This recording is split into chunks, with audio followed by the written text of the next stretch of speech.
Assalamualaikum warahmatullahi wabarakatuh. Balik lagi bersama saya Siti Nursari. Pada video kali ini saya akan membahas tentang estimasi akuntansi. Berikut penjelasannya. Oke, menurut PSAK nomor 68 tentang pengukuran nilai wajar. Nah, konsep dalam pengukuran nilai wajar itu adalah bisa ditanya dengan apa, di mana, siapa, dan bagaimana. Kalau apa harga keluaran atau exit price. Kemudian di mana? Di mana pasar utama atau principal market yang menguntungkan atau kayak pasar yang paling menguntungkan. Terus siapa? Pelaku pasar atau market participant. Kemudian bagaimana? Bagaimana penggunaan tertinggi dan terbaik atau high and best use.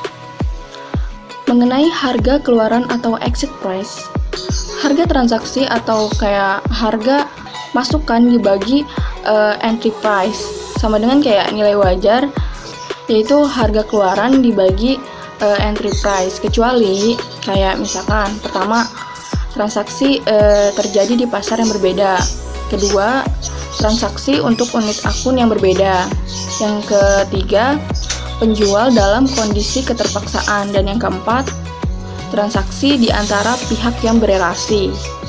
Nah, di sini juga ada hierarki nilai wajar, kayak misalkan apakah terdapat harga kuotasian di pasar aktif untuk aset atau liabilitas yang identik.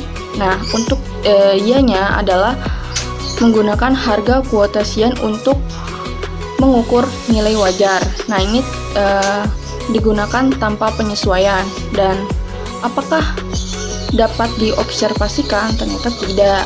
Kemudian yang dapat diobservasikan yang pertama, harga kuotasian aset serupa, kemudian harga kuotasian aset identik di pasar yang tidak aktif, kemudian mengikut harga selain harga kuotasian. Dan untuk yang tidak dapat diobservasi yaitu menggunakan teknik penilaian. Dan untuk penggunaan tertinggi dan terbaik atau highest and best use, yaitu di mana non keuangan, maksudnya untuk aset non keuangan ditentukan dari perspektif pelaku pasar. Contohnya dengan memperhitungkan penggunaan yang secara fisik memungkinkan, secara hukum diizinkan, dan yang terakhir layak secara keuangan. Estimasi akuntansi adalah perkiraan unsur laporan keuangan, termasuk perkiraan nilai suatu transaksi, yang angka pastinya baru diketahui di masa depan, dan data yang angka pastinya tidak mungkin didapat secara tepat waktu dan hemat biaya.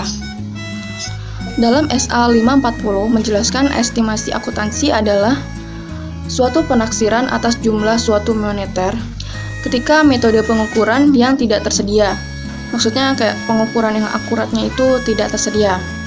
Jadi istilahnya estimasi akuntansi digunakan untuk suatu jumlah yang diukur pada nilai wajar ketika terdapat ketidakpastian estimasi dan untuk jumlah lain yang memerlukan estimasi. Jika estimasi akuntansi melibatkan pengukuran pada nilai wajar, maka disebut estimasi akuntansi nilai wajar. Contohnya itu bisa kayak perkiraan piutang tak tertagih, perkiraan nilai stok produk setengah jadi, dan lain-lain. Hal ini, manajemen bertanggung jawab untuk mengidentifikasi dan mengungkapkan pihak-pihak terkait. Nah, di sini auditor tuh harus kayak mewaspadai terhadap informasi terkait pihak-pihak ketika mereview catatan selama audit berlangsung. Nah, di dalam ISA 550 memberikan petunjuk mengenai tanggung jawab auditor dan prosedur audit mengenai pihak-pihak terkait dan transaksi antar pihak-pihak terkait tersebut. Keberpihakan manajemen adalah ketiadaan netralis manajemen dalam penyusunan informasi, di mana anomali atau suatu kesalahan penyajian atau penyimpangan yang secara jelas tidak mewakili kesalahan penyajian atau penyimpangan dalam suatu populasi.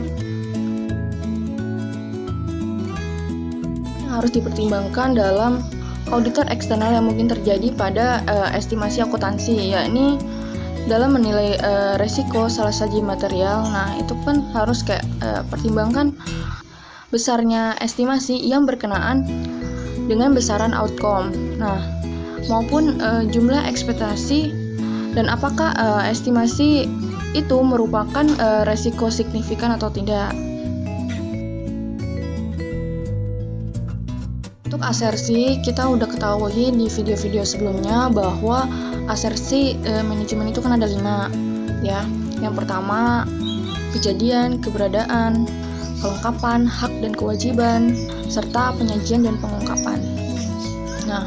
Nah, untuk kelima estimasi ini, maksudnya kan kita dalam mengestimasi akuntansi uji bagaimana sih manajemen membuat estimasi akuntansi dan uji yang digunakan.